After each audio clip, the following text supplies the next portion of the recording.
be. I'm in the right place at the right time. I am just where I'm supposed to be. I'm in the right place at the right time. I am just where I'm supposed to be. Oh, my soul is welcome here. Oh, my soul is welcome here. I am getting the message loud and clear. My soul is welcome here. Happy Halloween weekend! Welcome to the People of Diversity Sunday service. We hope you all are having a great weekend and enjoying yourself in the beautiful, beautiful weather that we're having here in Florida. I don't know about the rest of you, but it's just absolutely gorgeous here, and we have a full moon. Everybody has a full moon, so welcome. People of Diversity.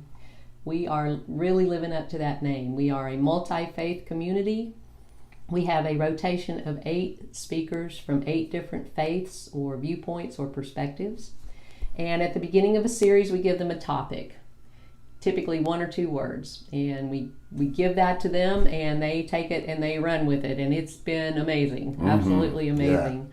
Yeah. We are currently on the series for the topic of abundance, and it's been really good. All kinds of viewpoints on abundance and how to have abundance and what abundance is and how to get there. So it's been really, really good.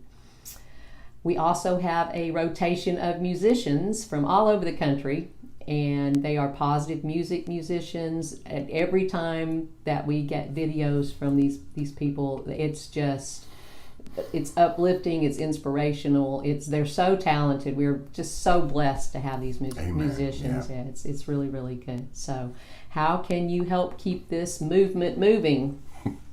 We have a website, www.peopleofdiversity.org. There is a donate button right there on the first page, can't miss it.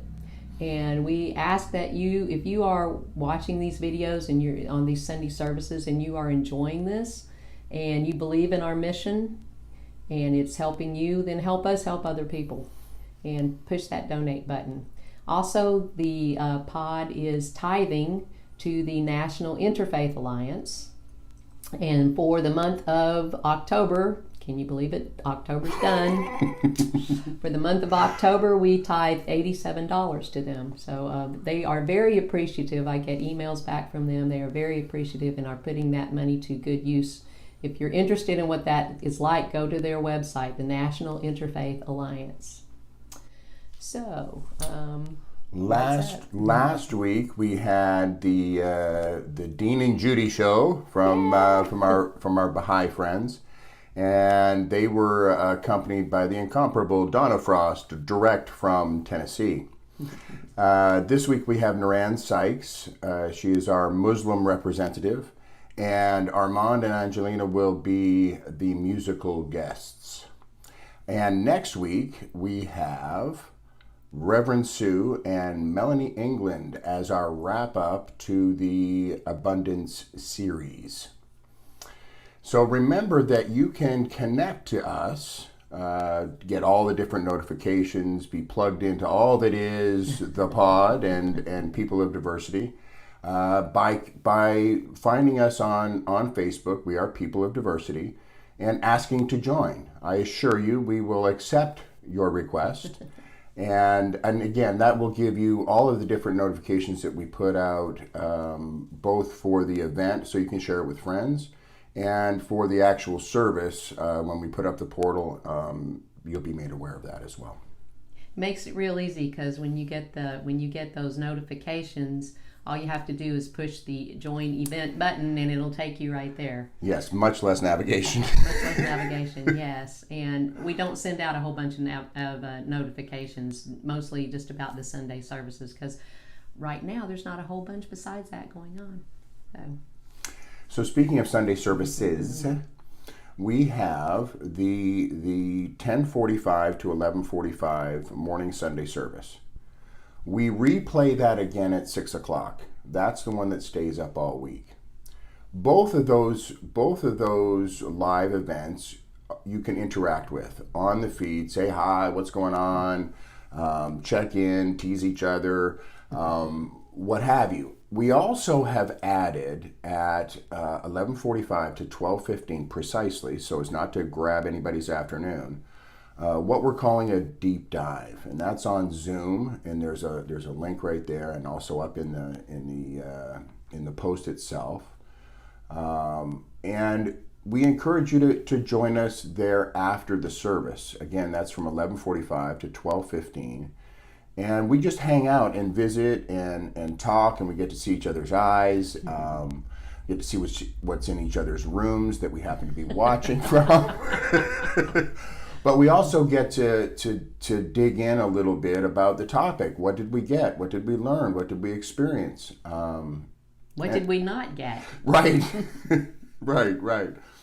So I think the only other thing that I want to touch on in this moment is the scruff, right? So for all of my fellas out there in Facebook land who are tuning in to the pod this morning or throughout the week, and to you ladies who want to produce body hair and have an excuse. No Shave November is a cancer awareness program that was developed a number of years ago. I got involved when I started working with cancer patients through the Foot Guy. So every single November, to my wife's chagrin, I grow all of it. And then I do crazy things like I post totem animal pictures of my facial hair. We have a lynx that comes out of my ear. We have a walrus that comes out of my nose. We have an owl that grows out of my head. And there's more, and we'll discover those together. And it will be fun, and I will give you all kinds of places and ways to help folks who are struggling, dealing with, or surviving cancer. And you'll get to feel more a part of. And grow some hair, just anywhere, and then post pictures on my timeline about your hair. So that's all I have to say about that. Over to you, my dear. That's not all I have to say about it. It's luckily it's for a good cause. That's all I have to say about it. It's an excellent cause. Okay. Every week we are blessing a state. If you have pictures or fun facts about the state that's coming up next week, send them to the email that is posted below, newwaypod@gmail.com, and we will use those. So next week is Michigan. This week is Massachusetts, and I found some really cool facts. And what I found interesting about the facts about Massachusetts is everything is old. Everything's from 16, 17, 1800s. All of the really cool facts that I found out. Not that there's nothing cool about them now, but it's just the history is amazing. So I'm just going to throw a few of those out there. The first subway system in the United States was built in Boston in 1897. That's just the logistics of building something like that back then is just, mind-blowing. Mm-hmm. Volleyball was created in Massachusetts in 1895. It was originally called Mintonette, and it was played at a YMCA, the first games, and they renamed it, and now it's very, very popular Olympic sport and a professional sport, and that's amazing. The Hingham's Derby Academy, which was founded in 1784, is the oldest co-educational school in the United States. Never thought about that. The only visible part of Plymouth Rock, where the Pilgrims landed with the Mayflower, the only visible part left now is a lumpy fragment that is about the size of a coffee table, and the top of it has 1620 cut into it. The Boston Common became the first public park in America in 1634. The first basketball game was played in Springfield in 1891. And Harvard University was the first college established in North America in 1636. Harvard University. A lot of history, a lot of really cool things that have happened in Massachusetts.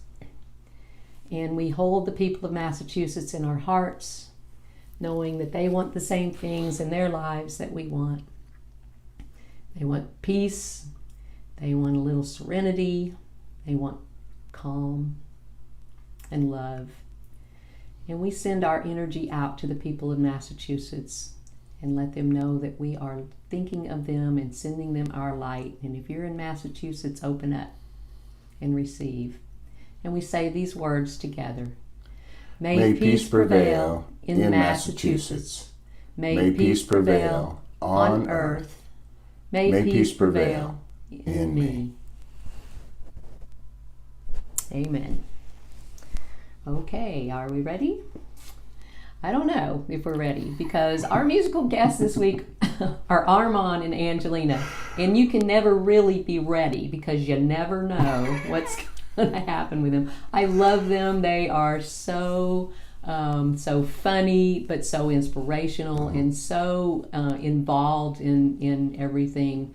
And to me, I enjoy watching them through Facebook or their concerts or whatever. I just enjoy watching them interact, and that's how I like us to be. You can just tell how much they care about each other and how much they care about their mission in the world. So I'm really looking forward to that. We got the titles of their videos early, and we didn't watch them because I like to be surprised on Sunday morning, but it's going to be cool. Even based on the titles of the songs, it's going to be awesome.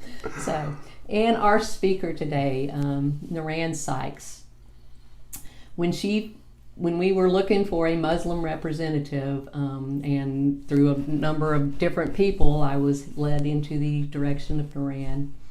And I was so thrilled when I realized that she was a woman, a Muslim woman. I mean, for people of diversity, how much better could it be, right? And she is just an absolute sweetheart, has a bunch of kids, and she and her husband, Abdurrahman, teach some classes at Rollins on the Muslim religion. And her husband has spoken for the pod a few times, and he's awesome too. I mean, they are just another amazing couple, and I just love her, and we've gotten to be friends, even virtually, because we don't get to see them live much anymore. So we really appreciate both of them, and Nuran, I'm really looking forward to seeing what she has to say on this topic. So without further ado, here we go. Armand and Angelina, put your seatbelts on, and we'll see you on the other side. All right, so this is a song that was originally recorded by Johnny Rivers. I used to sing it with some of my rock and roll bands, the Tools, the Symptoms, the Stingrays, and the T-Birds. If any of y'all are out there in TV land, shout out to you. Thanks for putting up with me all those years. I decided to put a bit of a new age slant to it. So this is a new parody, never been recorded anywhere except right here, right now. All right, have fun. Boom.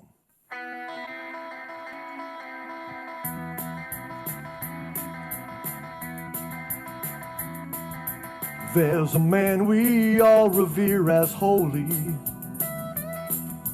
He's read every book by Eckhart Tolle. He's living in a cave, 'cause he will not be a slave. I'm believing everything he told me.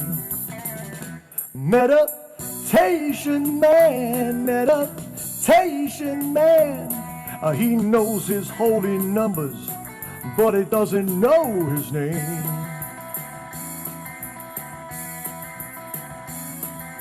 He was on an episode of Oprah. He just got a text from Deepak Chopra. Well, he knows just what to say. Always ends with namaste. You best believe in everything he told you. Meditation man, meditation man. He knows his holy numbers, but I think he changed his name. All right, I must become completely disidentified from my ego. Breathing in, breathing out.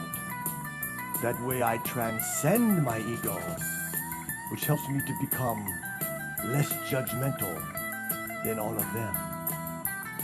It can work for you too. Meditation man, meditation man. He disowned both his parents, So he's changed his name again.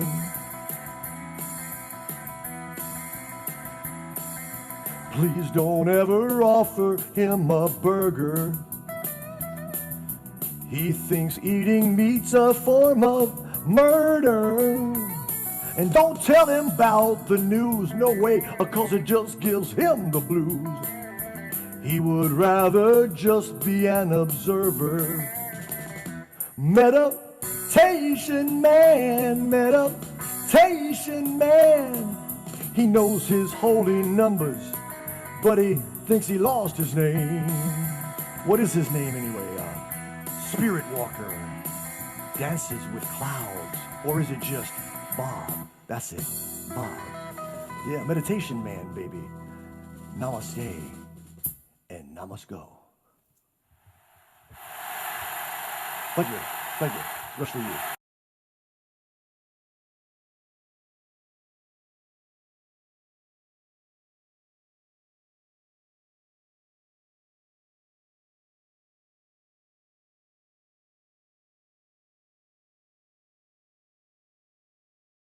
And so we will open now with the opening song is the Law of Attraction summed up in 4 simple words. Love is a boomerang. Yes. And that's all you have to sing, so we hope that you will join us. Love is a boomerang. Everybody sing with me. Love is a boomerang. Give it away and it comes right back. Love is a boomerang. Hear the words that set you free. Love is a boomerang. If you give it away, it's gonna come right back. Love is a boomerang. Everybody sing with me. Love is a boomerang. If you give it away, it's gonna come right back. Love is a boomerang. Hear the words that set you free. Love is a boomerang. If you give it away, it's gonna come right back. Give a listen, everybody, to what's burning in my soul. Here's something you can use, gonna make you healthy, safe, and whole. You can read it in the Bible. It's in the golden rule. You don't need to go to the land down under to find this magic tool, because love is a boomerang. So is money, so is kindness. Love is a boomerang. Ha! You give it away, it's gonna come right back. Love is a boomerang. So is anger, so is judgment. Love is a boomerang. You give it away, it's gonna come right back. When you wake up in the morning, try a different attitude. Instead of drinking coffee, fill yourself with gratitude. Try loving everything you see, it'll change the way you live. There ain't no way to outgive God, I guarantee you this, because love is a boomerang. So is money, so is kindness. Love is a boomerang. Ha! Give it away, it's gonna come right back. Love is a boomerang. So is anger, so is judgment. Love is a boomerang. If you give it away, it's gonna come right back. Love is a boomerang. I feel an old-fashioned revival coming down. Love is a boomerang. All the way across the internet. Love is a boomerang. Can I get an amen? Amen. Oh yeah. Love is a boomerang. Help me, Jesus. Woo! Love is a boomerang. So is money, so is kindness. Love is a boomerang. Ha! Give it away, it's gonna come right back. Love is a boomerang. So is anger, so is judgment. Love is a boomerang. If you give it away, it's gonna come right back. Bismillah ar-Rahman ar-Rahim. I begin in the name of God, the most merciful, the most compassionate. Assalamu alaikum wa rahmatullahi wa barakatuhu. Translating, peace and blessings be to all of you. I would like to start today with the chapter of the Holy Quran that actually translated to mean is abundance. It's the shortest chapter, chapter 108, and this is the translation. Such abundance is unbounded and limitless. This chapter tells us that the rewards and mercy of the Creator are limitless. We should remain steadfast in our prayers, as God is the only one who can grant such abundance. There is no power greater than the Creator, and any abundance of good that comes our way is from our Creator alone. chapter 14 of the Holy Quran, and the translation is the Prophet Abraham. One of the most important aspects of the Islamic meditation program is the cultivation of gratitude in Islam. For not only is gratitude the heart and essence of Islam, it is also the key to attracting abundance, prosperity, peace, and success. Khalil Gibran, a Muslim poet and author, quotes, "To you the earth yields her fruit, and you shall not want if you but know how to fill your hands. It is in exchanging the gifts of the earth that you shall find abundance and be satisfied. Yet, unless the exchange be in love and kindly justice, it will but lead some to greed and others to hunger." So what we recognize here is that if there was too much abundance on one side and there's hunger on the other side, that there's an imbalance.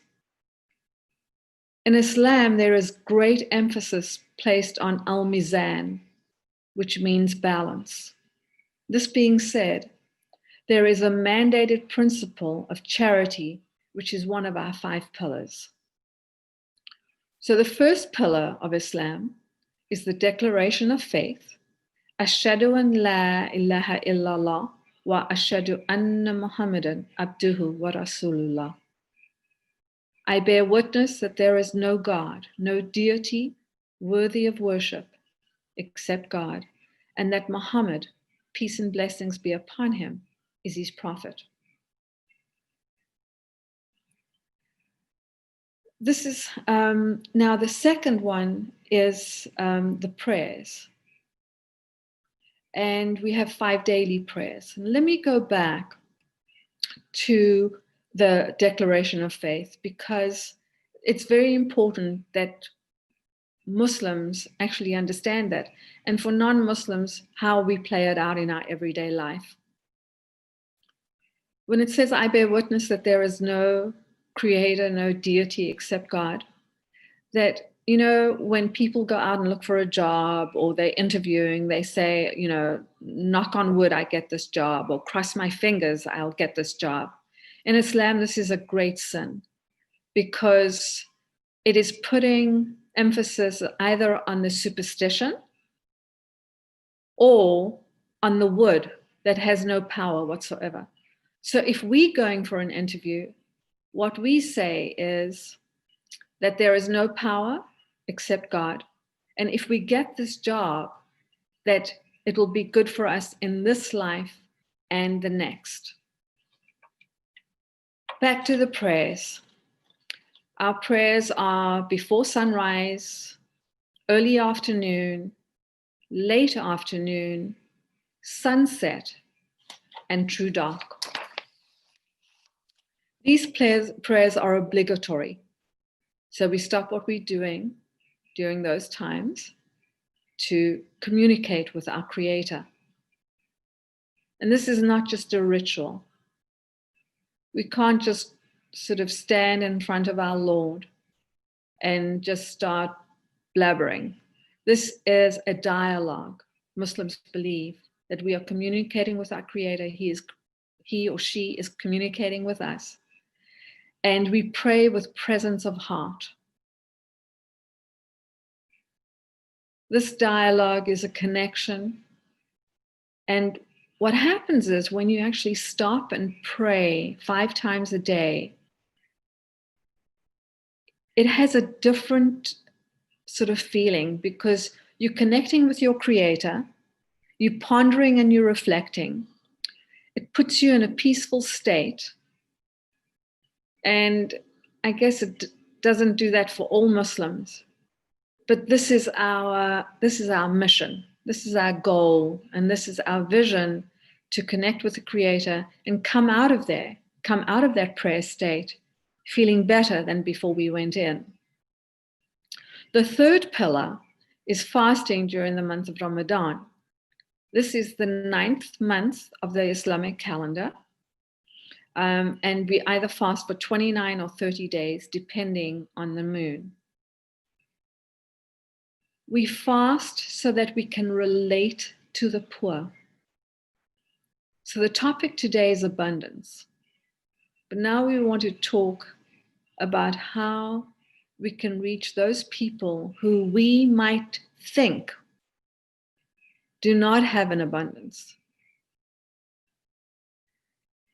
So it's relating to the poor. This is the month of abstinence. Let's think about this. So we have an abundance of food in this country. However, there are people starving in Orlando, in Coca, in the surrounding areas. And then it takes me back to, I think of the country that I'm from, I think of Africa. Overall, 5.6 million children under the age of 5 died in 2016 from hunger. Nearly 15,000 children daily. The risk of a child dying before 5 years of age is higher in Africa, about 8 times higher than in Europe. And this should not be happening anywhere in the world with the excess or abundance of food. In our country, America, and in Africa. There are great resources in Africa. They have an abundance of gold and all kinds of minerals. And then we think of people that are trying to burn calories, that are going on diet, when other people are starving. Where is the balance in this? It just doesn't make sense to people that are conscious. Our fourth pillar is zakah. We pay 2.5% of our excess. So say we have $100,000 in the bank and we've had it in the bank for 1 year. We take $2,500 and we give it to the poor and needy. Or there are other people that we can give it to. In the Quran and in the chapter 9, verse 60, it gives you the requirements for the people that it's supposed to be dealt out to. There are over 1,000 slums in Egypt, 300 of them being in Greater Cairo. Now, if we gave 2.5% of our excess or of our wealth that we've held onto for a year, there would be no homelessness, no poverty, no children dying under the age of 5 because of hunger. Our fourth pillar, or our last pillar, our fifth pillar is going to Hajj, going to Mecca. This is a once in a lifetime journey if we have the means. And a lot of times people that have been one time, and if they still have tons of money, or because it costs now between $8,000 and $10,000 from America to do our Hajj. So people will actually say, well, I've been to Hajj, so I'm going to sponsor somebody and let somebody else get the blessings. And then what actually happens is the person that pays for them to go gets blessings as well. Financial abundance, if we have it now, doesn't mean that we will always have it. As Muslims, we should aspire to build an abundant spiritual account, an account that will promise us paradise. It is like clothing. When we first put the garment on, it looks crisp and radiant, and by the end of the day, it is creased, and depending on what type of fabric it is, it can look like we slept in it. Another blessing, the fact that we have all our faculties is beyond what we can imagine. And in Islam, we think of a blessing as abundance. On the other hand, a test or tribulation is also a blessing. These tribulations can increase our balance in the year after, or yes, it can increase in our spiritual account. Every test is expiation of our sins. There's a hadith, which is a traditional saying of our Prophet Muhammad, peace and blessings be upon him, that even a prick of a thorn can be expiation for your sins. If we have patience, it is a blessing. It's considered an abundance. The prophet Job, with his affliction, remained patient, and therefore in the end was blessed with abundance. Now the prophet Job was a very rich person with land and many animals and many children, all of which were lost, and soon he was struck with a skin disease as a test from God. He was afflicted with sores that crawled with worms. He remained steadfast and patient. So God eventually relieved him of his disease. His abundance was returned to him. In our paradigm, everything comes from the Creator. So we work really hard to accumulate health, but it is only by God's will we have a prosperous outcome. Prosperity for us is that we remain patient in this world so that the outcome we attain is paradise, and this is what we are ultimately seeking. The abundance is in the year after. Whenever I speak to the people of diversity, I always like to mention my own personal stories. And as you all know, I'm from South Africa. I'm sure the accent didn't give it away. So I want to just let you know how I grew up so that you can get to know me on a more personal basis. And as a child, I had no idea that we were very poor. My father was a cabinet maker, my mother a school teacher, and she taught at a Catholic orphanage for over 30 years. 9 children in a 2-bedroomed apartment. And as I mentioned the last time I was with all of you, we had to move once we were classified as white. The rents were higher in those neighborhoods, and all we could afford was 2 bedrooms. I slept with 2 sisters on a single bed. This was not a trial, but very cozy and exciting. We loved each other, and this was abundance for me. By the time I was 5, it was down to 2 of us sleeping in a bed. And by the time I was 9, guess what? I had my bed all to myself. So there were only my brother and myself left. I was 9 and he was 7. All the other siblings were married. I'm number 8, the youngest girl on the totem pole. What I'm trying to inculcate in myself and in all of you is that material abundance is relative. I thought having a bed was a real treat because I knew as a young child that the folks that lived in the townships outside of Cape Town didn't have beds or running water. So my reality was that we were rich. We had an abundance of food. I don't ever remember being hungry.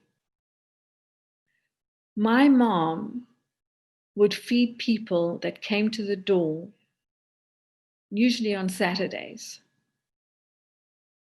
So people had to walk a few miles, but they knew that my mother would have food for them. You must remember, with so many siblings, there's no time to have friends.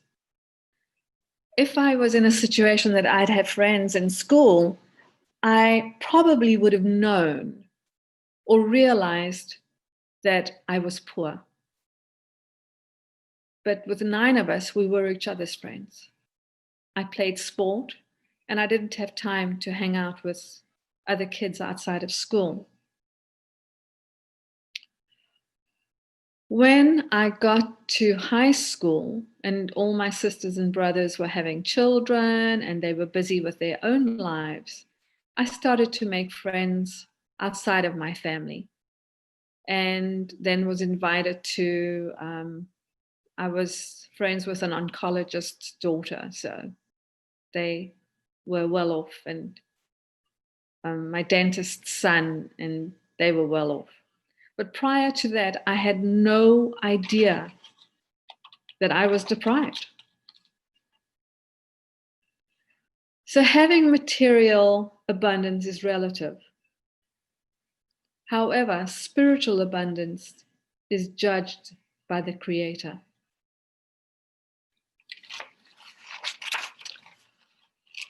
I want to share a story. Once a man got lost in a desert. The water in his flask had run out 2 days prior, and he was on his last leg. He knew that if he didn't get some water soon, he would surely die. The man saw a small hut ahead of him.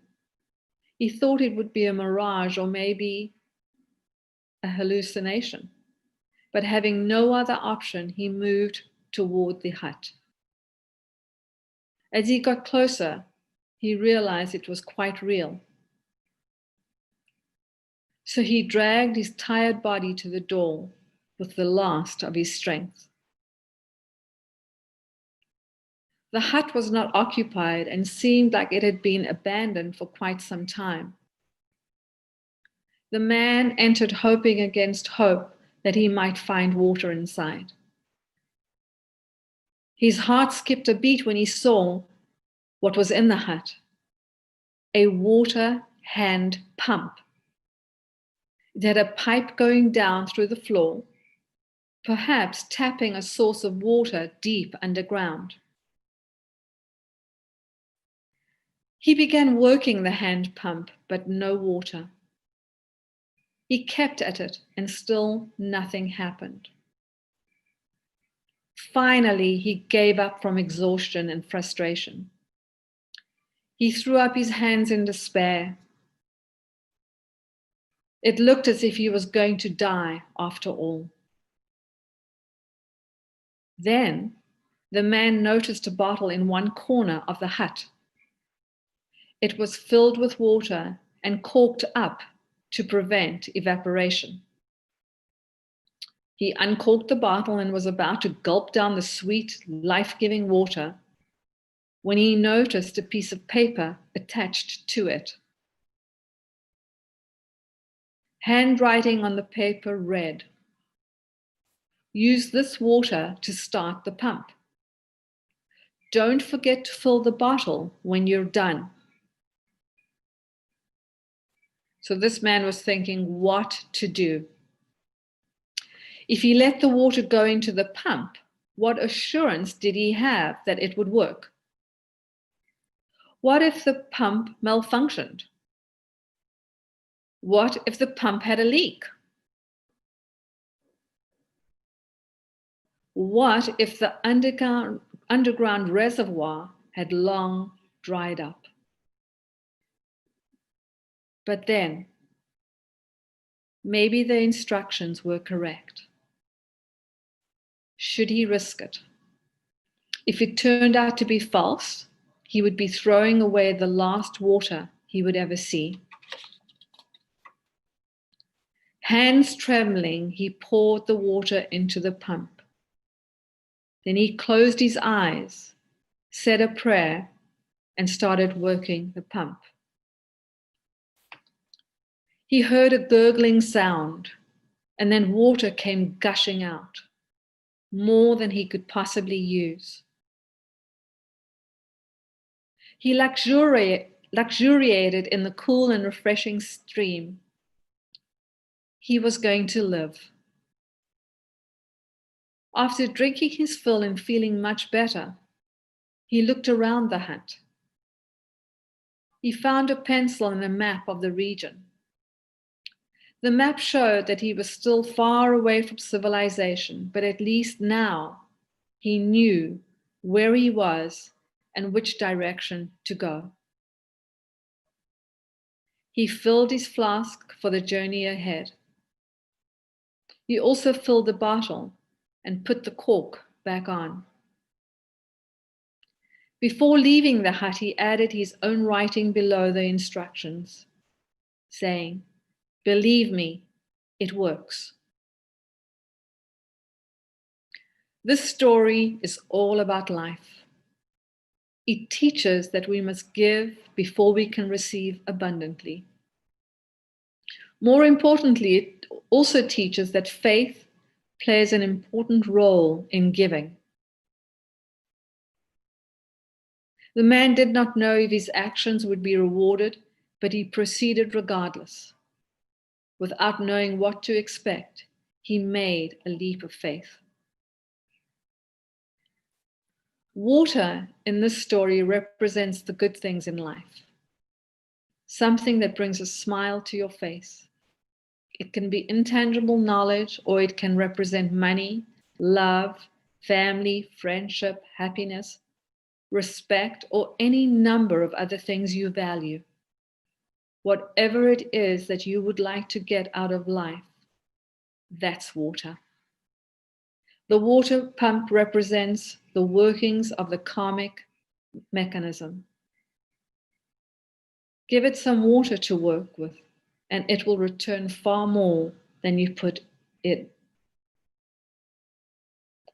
Our Prophet Muhammad, peace and blessings be upon him, highlights that true richness is not in the abundance of wealth. Rather, it is self-sufficiency. So a person becomes the richest of people when he sufficiently relies on what he already possesses and is content with it, without being keen to gain more or insisting on demanding more. I pray that the story and the teaching of abundance today will remind me and all of you that we have an abundant life if we have all our faculties. We can breathe, we can see, we can hear, we can taste, we can move. This is all from our Creator. And we should thank our Creator for all that we have and all that we do. Thank you so much. I love you all for the sake of the Creator. Bye-bye.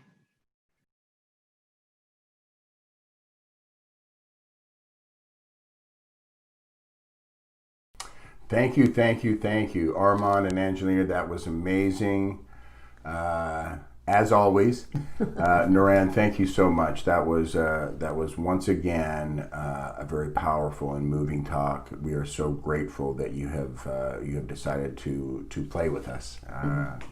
Thank you, Philip. Once again, sir, master behind the curtain. If you have any virtual technical needs and out into the future, let Philip know, and he will take care of all your needs. He is the master of all things and will fix anything that you have broken. Okay, so remember that following the morning services here at the pod, we have the deep dive. That's 11:45 to 12:15 on Zoom. There's a bit.ly link here and a standard Zoom link up in the post. We will end precisely at 12:15, so as not to take up any of your afternoon. And please come and join us for that. And then again, we will rebroadcast this service tonight at 6, and that will stay up all week long so that you can venture back to check it out or send a friend. Again, we really appreciate any tithes, offerings that you might want to consider donating to keep this mission going. We pay our speakers. We pay our musicians, we pay Philip, and I can't imagine anyone not agreeing that it's well worth it. And, $1, $5, whatever you feel led to give is good. And we're donating our tithes to the National Interfaith Alliance. So go to www.peopleofdiversity.org and press that donate button, and let's keep this party going. And we're a community, and that's just a really easy way of being involved in this community and making things happen. So on that note, today is November 1st, which means in 2 days we have an election. There is all kinds of energy around this election, the things that are happening before it, the election itself, and things that may or may not happen afterwards. Our prayer, our wanting, is for all of us to keep in mind that we want and desire peace and love and understanding. And it doesn't matter which side of the aisle you might find yourself on. We are encouraging you to be understanding and open and loving through this next week. Whether you have energy on it or not, others do. Let's all really focus peace, love, and hair grease on everything that could be negative, and really make this week a place and a time of growth and understanding, and really leaning into what's next. No matter what happens, what's next is what's important. So, thank you. And on that note, we end our services with a healing circle. We invite everyone to open up, relax a little bit, sit in a comfortable spot, and just close your eyes and listen to this song that's coming up, and send out your energy, send out your love, and also open up and receive that energy and love. And let's, like Scott said, let's just remember this week to be a light and start bringing that energy, that light energy in right now from all of us in this community, and know that we are all in this together, and we are all taking care of each other, and we all love each other and appreciate. And we will see you either right after this on the deep dive, perhaps tonight, or next week, or all three. Have a good week. Bye now. One power, one power, one power, one power, one power, one power. There's one power invisible, and you see it everywhere and every day. One power indescribable, and you speak of it with every word you say. Mysterious until you know the truth, as simple as the love inside of you. Call it God, call it Spirit, call it Jesus, call it Lord. Call it Buddha, Baha'u'llah, angels' wings or heaven's door, but whatever name you give it, it's all one power, can't you see? It's the power